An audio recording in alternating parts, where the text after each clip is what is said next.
Jessica Stutzman, and welcome back to the Millcreek Government Channel. The Pennsylvania Sea Grant provides science-based information to protect and improve water sources that are critical for a healthy environment and economy. By conducting research and by educating Pennsylvania residents, visitors, and decision makers, Pennsylvania Sea Grant can involve more people in the solutions to the water quality problems we are currently facing. Joining us today to discuss the harmful effects of plastic pollution is Marty Martz, Senior Coastal Outreach Specialist for the Pennsylvania Sea Grant. Thank you so much for joining me today. I really appreciate it. Thanks for having me. It's been a little while since we have had a member of Sea Grant do one of our shows, and so what I want to touch on first is, who is Pennsylvania Sea Grant? Okay. Pennsylvania Sea Grant is a national network of 33 different university-based programs. There's one in each coastal states. We're under the NOAA, or National Oceanic and Atmospheric Administration umbrella. There are 7 of us around the Great Lakes Basin.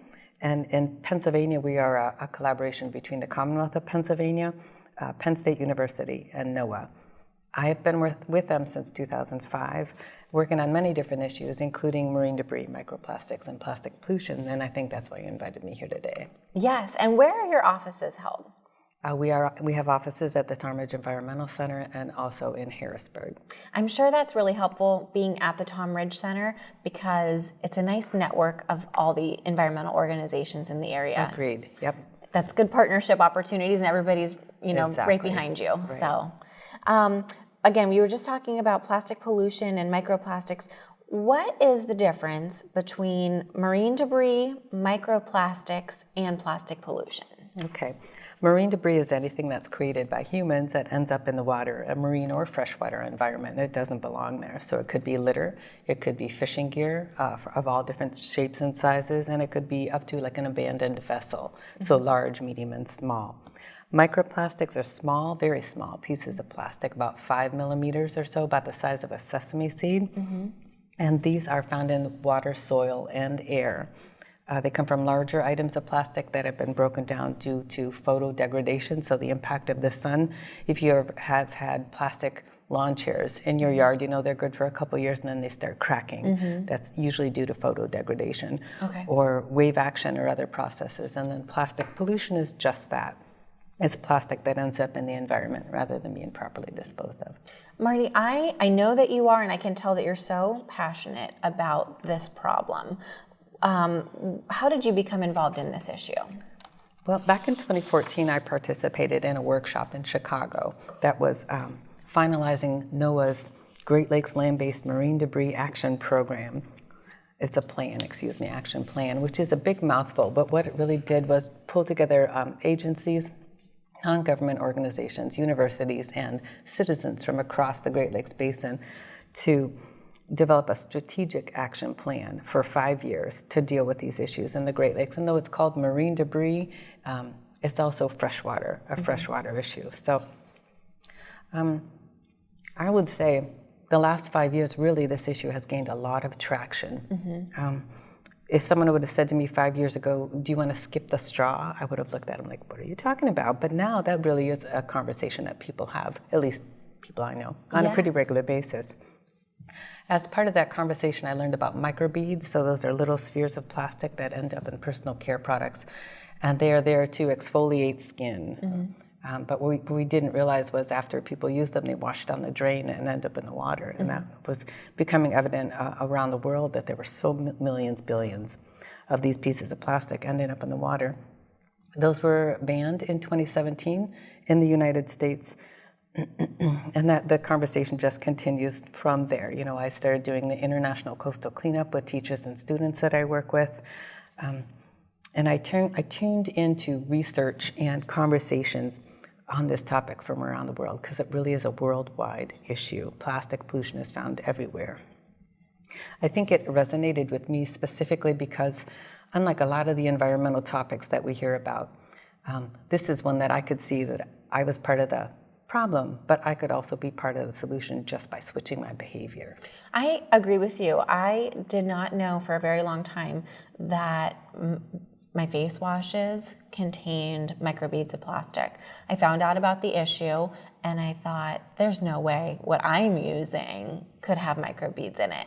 And I looked and plastic was, and there are ingredient labels, just like food labels, there are ingredient labels on your cosmetics and on your skincare products. And sure enough, polypropylene. Yes, exactly, polypropylene. So folks, again, hopefully, again, since this has been banned, but you might be using an older product that might still have it. But I switched products, and I think now what's used as the exfoliant in the particular scrub that I use is peach, the peach pit extract, and I've so heard it's of that. broken into little pieces. So it's the peach pit instead of microplastics. But like you said, I actually had no idea that I was part of the problem as well. So that was very eye-opening for me, and I definitely feel passionate about this as well, because I think sometimes environmental problems, you feel like this is too grand of a scale. I can't wrap my head around this.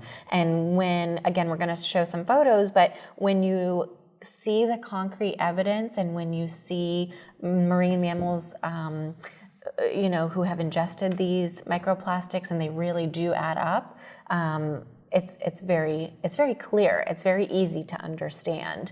And again, the straw issue, I'm very passionate about too, and just wrote an article in Millcreek magazine about skipping the straw. So that's my newest thing. But I have to say, what I try to do for myself, and I don't know if this is how you were when you were trying to switch and convert, but sometimes I slip up and I forget my plastic bags for the grocery store. Sometimes I didn't bring my straw with me because they're dirty and in the dishwasher. So I try to be kind to myself and do better the next time. Yeah. But I'm very aware, and I do feel bad when I forget it. It makes, I feel guilty. Well, that's not the intent. I appreciate that you feel guilty. Really, and that's why I'm so glad that I'm here with you today, is just to start that conversation with people, to raise awareness of the amount of plastic that we use. Yeah. And so again, I do want to start the show off with a disclaimer about how you feel about plastic. Okay. So plastic, I'm not anti-plastic. Sometimes I probably come across that way, but really it's an amazing resource, right? Plastic is.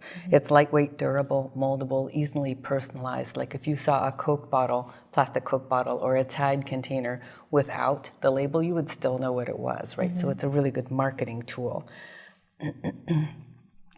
Using plastic parts, so specific uses of plastic, some make sense, some don't. If you put them in an automobile and it makes it lighter weight, it's more fuel efficient. That makes sense.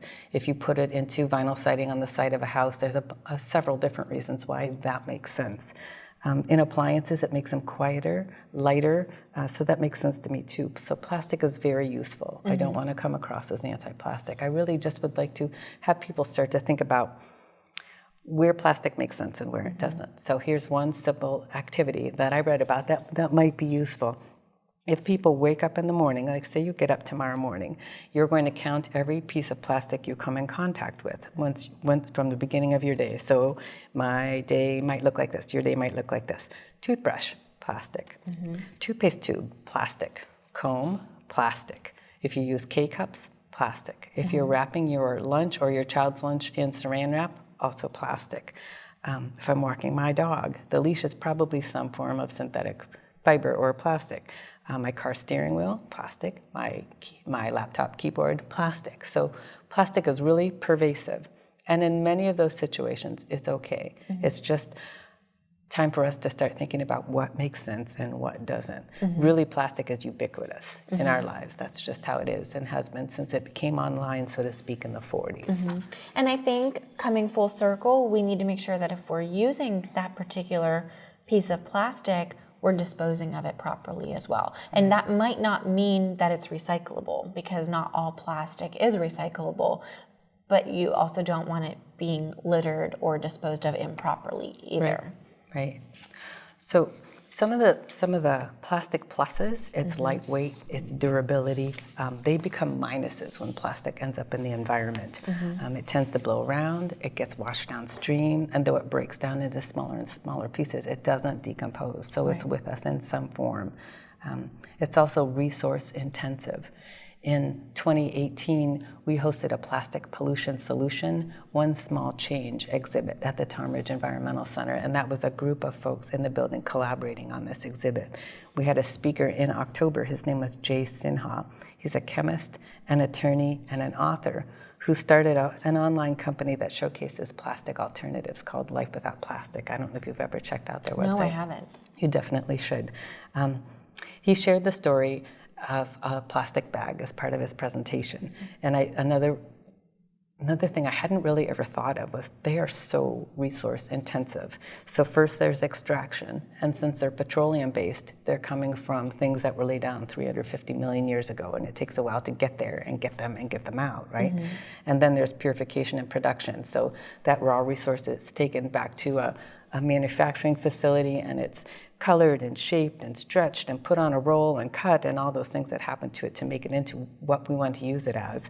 Then it's transported and distributed to wherever its final retail outlet will be. So it could be made here, it could be made halfway across the world and shipped here. And then it's handed off to the customer in the retail setting. And I don't know if you know the statistic for how long a typical plastic bag is used before it's discarded. I'm going to think from the time you were to receive it at the grocery store, drive home, unpack your groceries, 30 minutes? 12. 12 minutes. 12 minutes. With all of that labor-intense things that led up to it, you know. So it costs a retailer maybe a penny a bag, but it just seems to me there's a whole lot more resources put into that, right, to come up with that end product. So there are, and I do know that there are some environmentally friendly grocers who either don't hand out the plastic bag or, heavily encourage you to bring, the fabric bags instead. So again, we're thinking about grocery bags, we're thinking about straws. Where do we find plastic pollution throughout our everyday lives? Okay, there's the obvious places. You see it in parks, on Presque Isle if you go down there, really along the side of the roadway, right? So we find it on land, in waterway, from streams to ocean, because again, it's lightweight, it blows, it moves with water. Researchers, though, looking into this issue, actually find it in fibers in the air, in soil, in stream beds, in the wastewater from our homes, and I'll come back to that in just a second, in polar ice, in bottled water, and even in beer. So I think a better question is where can't we find plastic right now? And I think, to me, the most surprising is that we find it in the air. I don't know why, but that just has never really dawned on me before that we could find it in the air. And I mean in smaller amounts, like you said. Definitely we see a plastic bag floating through the air, and we recognize that. But how does plastic end up in our environment? Well, a couple different ways, and I'm just going to back up 1 second to that wastewater from our homes. Yes. So we find it there, because if you look at the labels of the clothing that you're wearing, a lot of it is synthetic, and if it's a synthetic fabric, that means it's made from plastic. So unless your label reads 100% cotton or wool or linen or hemp, it's plastic. And as you wash your clothing and it runs around through the washing machine, it's pulling fibers every time off, shedding fibers basically every time you wash your clothes. Your washer does not have a trap for those, so they go out with your wastewater either into the septic system if you have one, or into your wastewater treatment plant, and they are not equipped either to remove those from the water. So that is one way that plastic ends up in the environment. There are a couple other different ways. Like I mentioned, it's lightweight. So empty water bottles, cigarette butts, those things are easily transported by water and wind. Big pieces break down into smaller pieces through the degradation and wind action that I mentioned before. And then plastic pollution looks different in different parts of the world. So I had brought a slide to share with folks that was Seattle, Washington was one of the photos. I don't know if you have it available or not. And then Bali, and then Lake Erie. So the Seattle, Washington photo was just a shoreline, Pacific Northwest shoreline, and there was a significant amount of plastic waste that had washed up, not necessarily off the land in Washington State because plastic floats at all different levels in the water, top, medium, and then settles to the bottom sometimes too. So it could have come from halfway around the world and ended up on the shore in Washington State.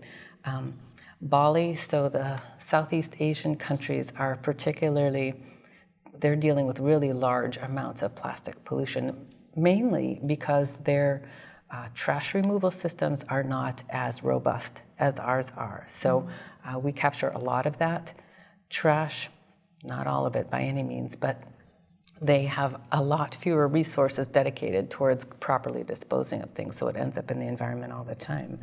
And then the photo that I had shared of Lake Erie was microplastics. So Dr. Sherry Mason did research in the middle 2014, 2013, looking specifically at little teeny tiny pieces of plastic in the Great Lakes, and she found a significant quantity of them, and I think you'll hear more about that soon. Yes, we will.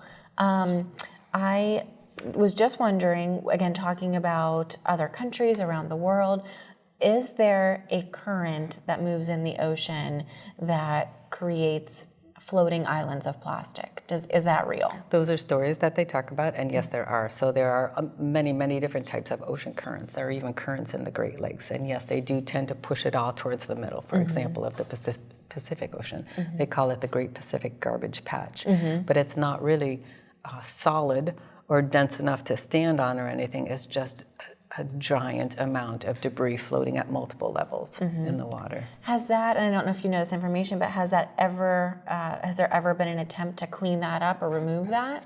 There have been several. They haven't really found anything that is 100% effective, because if you're sifting or sieving, you're taking out all of the biota as well, right? It's not like you can just take the plastic without taking the small fish and everything else that are in the water. It's just incredible. Those pictures, I think, are very impactful, and they tell a very scary story sometimes. So as a community, how can we get involved? And then maybe on a scale that hits home, how can we get involved as an individual to make this better? Okay, a couple different things. I would definitely suggest, if you have time and interest to, with your family or maybe with a school group, get involved with a cleanup. So do a cleanup one time. First, you're performing that service, which is really appreciated. But second, it's also, an eye-opening activity. So the International Coastal Cleanup happens the third Saturday of every September, and it is a worldwide cleanup and data collection, and all of that data gets put together and then sent back out so people know what and where and how much and how that's changed over the last 5 years. Really helpful to start conversations. There's also a Key Erie County Beautiful cleanup, and then an Adopt a Beach cleanup if you specifically want to work at Presque Isle State Park. Part of my job includes working with teachers and students, and those teachers and students that I work with every year, all of them do the cleanup in the beginning of the school year. It's a great way to start conversations with students specifically, and I think as they pick up trash along the beach or a stream that runs through campus or just on their school campus, they see things that they recognize, that they use on a daily basis, and they start thinking, that could be my candy wrapper. So it brings that issue home for them. I would suggest, too, that people dispose of trash properly. Switch to reusable. There's lots of options out there. Life Without Plastic, that website is a great place to just look through and see, what do I use regularly and what could I switch out? And think about what you purchase, because every time you buy something, you're making a choice. A plastic dustpan is cheaper. I'll use it for a couple years. It'll crack. I'll throw it away and it'll end up in the landfill. A steel dustpan is a little bit more expensive, maybe twice. I'll buy it once. I'll use it for decades until I decide to recycle it, right? And if we only buy steel dustpans, the stores are only going to carry steel dustpans, right? Because we're voting when we buy things. Exactly, right? They're going to stock what sells for them. Right. I guess one more thing too is switching to reusables, like a stainless steel mug or a washable shopping bag. If you don't need a straw, skip it. If you don't need a soda, skip it. A lid on your soda. that don't need the soda. It's a whole nother conversation. But or a bag for your bag of carrots or your bagged bread. If those things are already in bags, you really don't need that other bag. I think people just tend to put it in a bag and hand it to you. But think about it, because once you accept that bag or that lid or that straw, it's on you then to properly dispose of it. And so if you can think about it from the very beginning, not taking it in the first place is not your responsibility to properly dispose of it. Right, exactly. And I think, as far as education goes, some of the strangest looks I've had is refusing the bag, or maybe, again, even shopping at the mall, and I will bring my own bag with me. And sometimes the girls or gentlemen behind the desk, are confused when you don't want their bag. And it's like, I just don't want to produce any more waste. So that's why I refuse it. But it's just sometimes a hard conversation to start. I totally agree with that. I have that same experience all the time. Yeah. And so what are the next steps? Either for the manufacturers of these items, so we can, close the loop on some of these hard to recycle plastics. What are the next steps? That one is very important, and it probably outside my area of expertise. I would like to see somebody come on that has that expertise. We are actually looking to put a grant proposal together for the NOAA Marine Debris Program, and we are bringing a plastics engineer in on that project with us to help us figure out what the industry can help with. But right now, and you probably know about this as much as I do, but you have a 1 to 7 recycling options, but really there's only a market for 1 and 2. Exactly. And there's so many different kinds of plastics, colors of plastics, additives, etc., that a lot of plastic truly is not recyclable. It's downcyclable or something like that. I may not have that term right, but I think if they could standardize plastic production, so those things really are used again or reusable, that would be a great first step on the industry side. We as individuals should become aware of the plastics we use one at a time, so don't feel guilty, but one at a time figure out one change that you could make. So like that plastic pollution solution, one small change exhibit, pick one, start there, get good at that one, and then move on, right? Yes. Have conversations with family members, friends, co-workers, and businesses. So if you frequent a restaurant regularly, and your soda comes with a straw in it every time, have a conversation with them. Say, I don't know what you pay for straws, but I don't need a straw, and I bet a lot of your other customers don't need that straw, so maybe just switch to a do you need a straw policy instead. Right? Exactly. I think that's it, really. Lake Erie is a really special place. We're lucky to live here. I mean, it's an economic driver, and it's a recreation, really a really nice benefit to our community. And I think just remembering how lucky we are and making our choices match our goals for the future, so it stays a lovely place for us and our friends and visitors to our area. Yes, I totally agree with you, and I want to share a quick story on something I found useful recently. And again, I just had a daughter a year and a half ago, and I found that constantly in my car I was accumulating just little pieces of debris, and they would accumulate in my cup holders. And then, when you get out of the car, you try to collect all of that and then take it into the trash can inside the house. But, again, nobody's perfect. If the windows are open, things start to blow, and you don't mean for it to fall or fly out of your car. I invested very cheap, but I invested in a car garbage can, and I absolutely love it. I feel like it's one of the things that helps me the most make sure that I am containing my own trash, my own litter. I'm not creating litter, so I do love the idea of a car garbage can. We have just a couple of moments, just a few minutes here. I just want to touch on some of the items you brought with you that are reusable on the table. Okay. So obviously a travel mug, everybody's familiar with that. Hopefully everybody has one. Just remembering to bring it. Yes. So this is what I pack my lunch in every day. It can be refrigerated. You'd have to put it on something else if you wanted to heat it, but it's a stainless steel to-go container, and I use this spork too. So probably 2.5 or 3 years now, I have not packed a lunch in something that doesn't go home with me. So I have to admit, when I walk down the hall at the Talmadge Center, I kind of sound like a Girl Scout with all my clinky metal stuff, but it makes me feel good. If you have kids, you need to pack a lunch. Chico bag has some great reusable, washable snack or sandwich holders. Metal straw with a straw cleaner. Yes. If you think you need a straw, and some people seem to really need a straw for dental reasons or whatever. And then they aren't made of plastic, but they're reusable. So bulk produce and just walnuts and things like that. Yes. I shop with these so I don't have to take the plastic bags. I love that. That's incredible. I want to thank you so much for coming on the show today. Again, I do think baby steps, and once you've graduated from using the straw, then move on to, like you said, the reusable utensils, and then move on to the next thing. So I really appreciate all the tips you've given us here today. And thank you for having me.